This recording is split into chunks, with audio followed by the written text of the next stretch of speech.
G. I gotta keep in mind that relatives of mine is trying to build like me. Sit down with Gconnet, gotta think. Every moment got you tapping the mental and looking out for the key. As a youngin', do it all for the G. I gotta keep in mind that relatives of mine is trying to build like me. Sit down with Gconnet, gotta think. Every moment got you tapping the mental and looking out for the key. Whoa. All right, peace. It's your brother Cam tapping in with Gconnet. You know, the place where different generations have real conversation. Salute. Peace, y'all. What's up? This is I Kill the MC from the Jurassic 5, and you are now tuned in to Gconnet, where different generations have real conversations. You know what I'm saying? It's going down. Yo, 1212. What's up? This is your homeboy Tash right here from the world famous Alcoholics. And I'm over here Gconnected with the Gconnet. And you know how we do it, man. This is where different generations have real conversations. You know what it is, man. Bill Blast. Check this out. GLA $$ each side. That's right. Glasses Malone. And you already know you tapping in. Gconnet. What's good? What's good? This is Slim Kid Trey, and I'm chilling right here on Gconnet, where different generations have real conversations.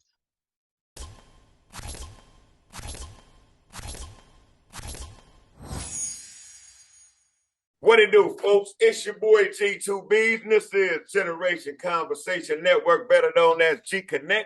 And today we got another blast-off moment with a guest appearance from Big Cartoon in the house. What's going on, Cartoon? What's up, homie? You all right? You all right? Yeah, man, I'm all right, man. It's a lot been going on out there in Alabama, man. What's really going on out there, from riot to prison takeovers, man? Let's talk about it. Man, they got the spirit and the blood of our ancestors running through their veins. They finna rise up. That's right. That's about time, man. You know that little riverboat incident really sparked a whole lot of attention towards Alabama. And, yeah. And it was long overdue. I ain't saying it was, you know what I'm saying, but it was long overdue because people tend to get too comfortable at being messed up. Right. And speaking of people in that state sound like it's consistently comfortable with being messed up towards treating people. As far as you mean being messed up towards treating us? Us, yeah, black folks. Yeah, exactly. You know, I mean, you're the only person I know personally that's in Alabama, so I don't know nobody. So based on what I hear from you, it's foul out there. Man, listen, I've been out here going on right at 30 years now. And 23 of them in prison and 6 of them on the street. Oh, wow. So there's 29 right there. So I'm pretty much qualified to tell you the mentality the people out here, black and white. And but now one of the things I can say, a lot of people when they hear the word Alabama, all they think about is lynching, killing, slavery, this, and this. Now, true enough, it's the hub of that. It went through that. But in this day and age, this is a predominantly black and white state. In the last 10 years, you got a lot of Mexicans coming out here, a whole lot. But you have an influx of Asians coming too. But now it's predominantly black and white. Hold on for a minute. That's my motion detector trying to see somebody in the backyard. What? All right. I will edit that out. Say less. I ain't tripping. You can put it in. Let the world know. Don't come creeping around here. But yeah, though, like I say, with it being a predominantly black and white state, you have a lot of black and white mixing more than what other people would think, with this being the middle, the dirty South, down South in the middle of it. But you do have your white population that feel they privileged and they still look at brothers, what I'm saying, in a downtrodden way, with that Jim Crow mentality. Right. And those are the ones you've seen at that riverboat dock in Montgomery out there fighting. They got their hat brought to them. In the inner cities, you're not gonna see that. You're not gonna see it. You can tell them white boys come from those outskirt towns. See, they got what's called sundown towns. I don't know if you know what that is, but come here, boy. I gotta let my partner get a little airplay. What up, dog? What's up, little dog? Hey, is that the little dog I seen on TikTok crip walking? I ain't seen him yet. I heard about him. My wife told me about him, but I ain't seen him yet. But anyway, a sundown town is these little predominantly white, well, matter of fact, all 100% white towns out in the country, to where they tell you if you black, don't get caught in they town when the sun go down, or you gonna come up missing. Yeah, they got them. Yeah, they still got them right today.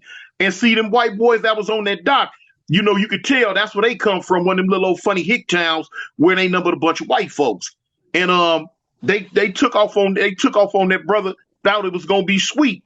But now them Negroes in Montgomery, oh, they ain't nothing to play with. They just like the ones in Birmingham. See, when you dealing with Birmingham, Montgomery, and Mobile, them three right there, oh, you gonna get what you looking for when you go thinking you finna pull a stunt on some blacks right there. No, they finna come together and power up like Voltron. And you know what I'm saying? You're gonna have a hard road to go. Speaking of politics, what's going on in the prison system down there, man? I got some content that I would like for you to you been in that prison that they got taken over? Yeah, that's their most maximum security prison. I did most of my time in that prison. Like out of the 23 years I did in Alabama, I did at least 18 of them in that prison right there. And so I know the ins and outs. You see on the news now where they showing the little young dude that's named Shaw. They show him he done took the police vest. He got. Let me let them hear some of what you talking about, and you can describe some of it. Okay. This is the man right here talking for himself. Can you hear that? Reception? Mm-hmm. Yeah. Mm-hmm. Yeah, I can hear it. Yeah, man, they be talking all of that. You know what I'm saying? They be talking all of that. They enforcing the law. Shit, these folks ain't enforcing no goddamn law, man. You know, the only thing they doing is beating the people out of tax money. They telling folks, oh, you need prisons for these prisoners. We create the conditions for crime. You know what I'm saying? And then you power the police you. Mm-hmm. Yeah, man, and you know, these conditions, bro, even with all of it, you know, they create the conditions to justify the means. You know what I'm saying? But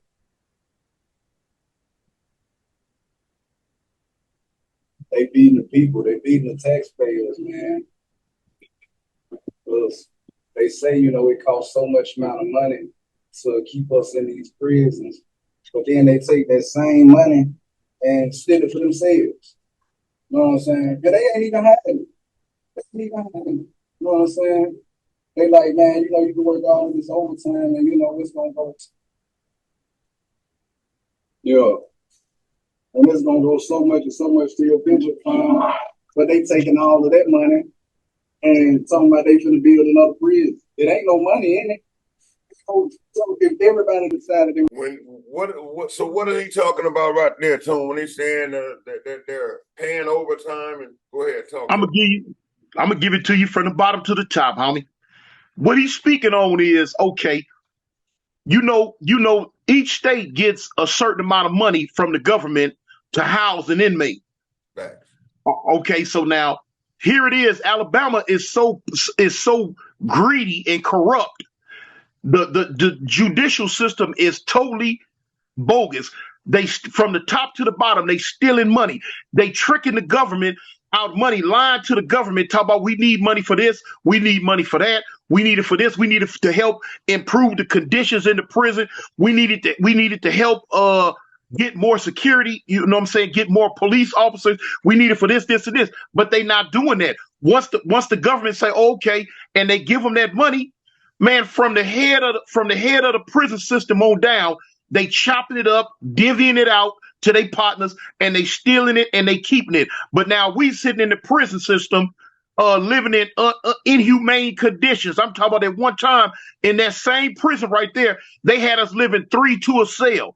3 to a cell, in a cell that ain't big enough for just one person for real. Was only designed for one person. At one time, they were shoving 3. They had the nerve to come in and weld a whole nother bunk above the second bunk to where whoever in the third bunk, your face almost smushed against the ceiling. Now, you know, we had to go through, you know, HELL and high water just to get them to take them triple bunks up out of there. Had to file lawsuits, petition the government, the prison system, and all that. Man, Alabama has the worst food in the whole United States when it comes to feeding inmates. I'm not certain of the exact amount of dollars, but now I think for each in the average state, I think they spend like almost $2 per person on each meal. In the state of Alabama, don't quote me on this one because I'm not sure if I'm 100% right, but I think they spend it like 76 cents, 80 cents, something like that per Emmy. So now you done went from $2 down to 80 cents. Man, listen, they feed them cats because they would feed me and everybody else was in there when I was in there out of boxes of food that come in from wherever they coming in from. On the side of the boxes, it was saying not fit for human consumption. Not fit for human consumption. Man, they didn't care nothing about that. They were feeding that stuff to us. And it wasn't like we had a choice to eat it because now, unlike the California system where they pay you for when you get a job and they pay you so you can make you a dime, 15 cents, 20 cents an hour, whatever, so that you can try to help yourself when store run. Now, Alabama is a total slave mentality prison system. They got them dudes working out in the fields and working everywhere else for free. They not getting a dime. They're not getting $1. They ain't even getting an extra sack lunch. So now that's creating an environment to where if you ain't got nobody on the streets that can send you money and help you, it'll turn you into a savage. That's why it's so much killing. That's why it's so much robbing and stealing. That's why it's so much homosexuality going on, because dudes in there don't have nothing. They not paying them nothing. They not giving them nothing. Half of them don't have no family, no help, no nothing. So now they actually just sitting up starving, hungry, and it's putting them to a point where it's putting their back up against the wall to say, man, you know what? I'm a gangster. I'm finna take me some because it did me like that at one time. I'm like, no, ain't nowhere in the world. I know I'm a gangster. I'm sitting here with nothing. And you got these cowards, these busters running around who got something because they got a mom and daddy still. No, I'm finna take theirs. You know how we come, we come from the street with that street mentality. Man, listen, the police killing them cats. Man, I can tell you so much, homie. I done seen the police go in the cell on dudes, and dudes, when they come out, the dudes ain't alive no more.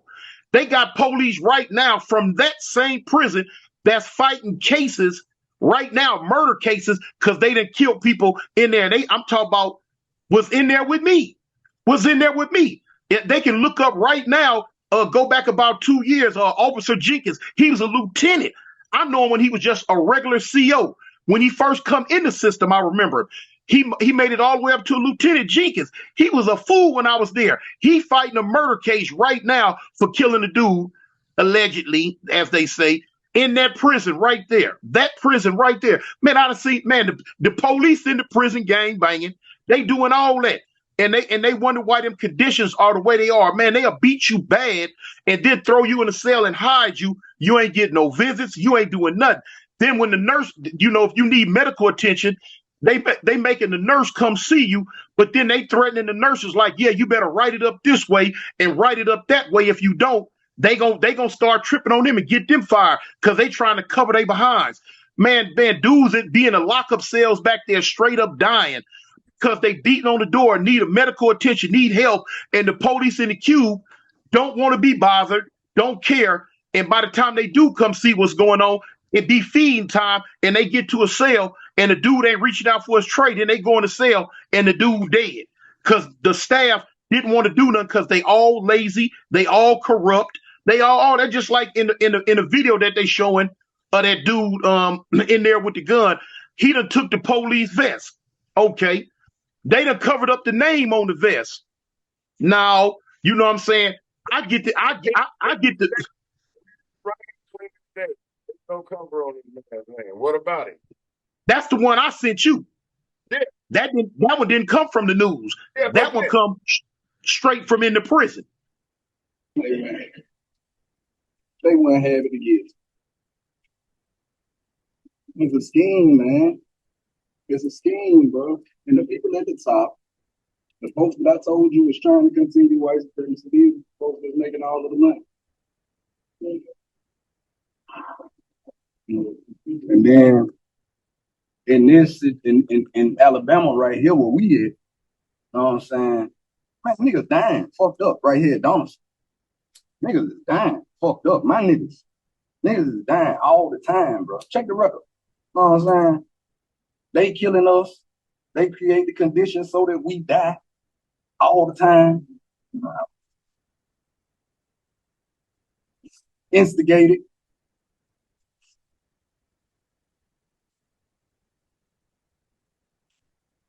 Hypocrites, man. Shit, you know, but you supposed to be enforcing the law on me, though. Come on, man. Come on, man. And I'm just supposed to go for that forever.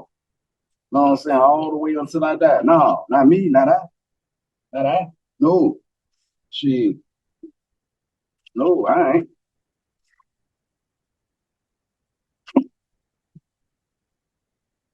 Shit ridiculous, man.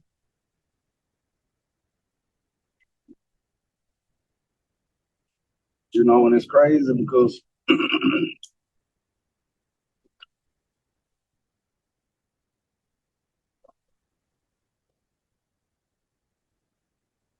I know they're gonna be saying like I was ranting and all of that, but you know, all of us get fed up, bro.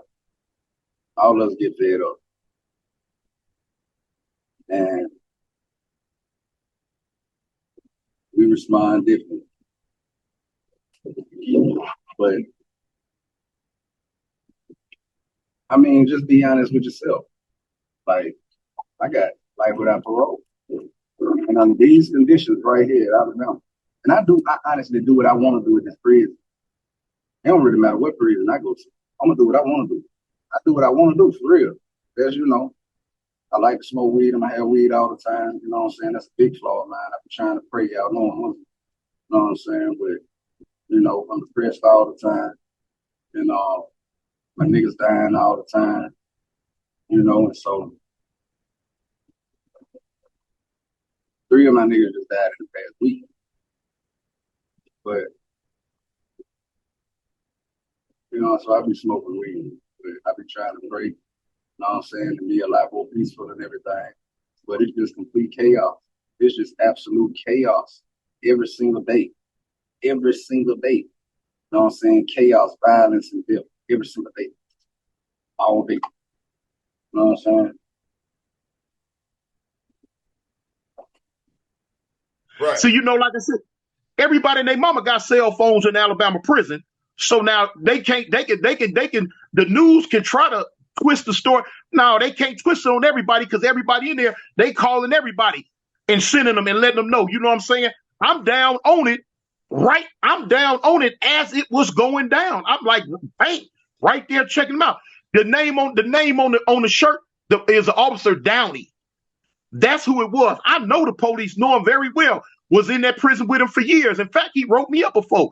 I'm not, you know what I'm saying? He was monkey as I don't know what. He was real. He was, you know, he come in, little old light-skinned police. He come in as a little nerd like dude.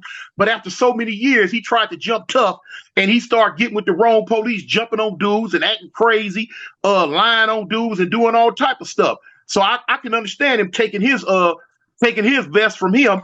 But yeah, man, I seen police come in there and they wonder where everything is coming from. Man, everybody corrupt. Everybody was corrupt when I was in that prison. Man, from the captain, lieutenants, wardens, all the way down, all of them was corrupt, man. The dudes just ain't getting all the stuff they getting over the fence. No, man, them police going hard in the paint, doing everything they can to make them $1 because they hungry too. State ain't, man, that job ain't paying them nothing. So therefore, they got the mentality, man, I don't care nothing about what's going on. I'm finna come up in here. I'm finna make me some money. I'm finna tote.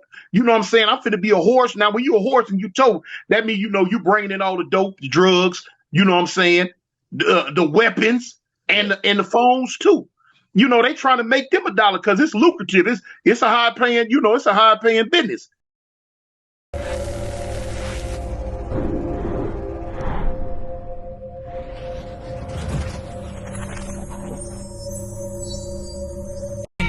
With D and G2Bs, a generation conversation. If you ain't got the patience,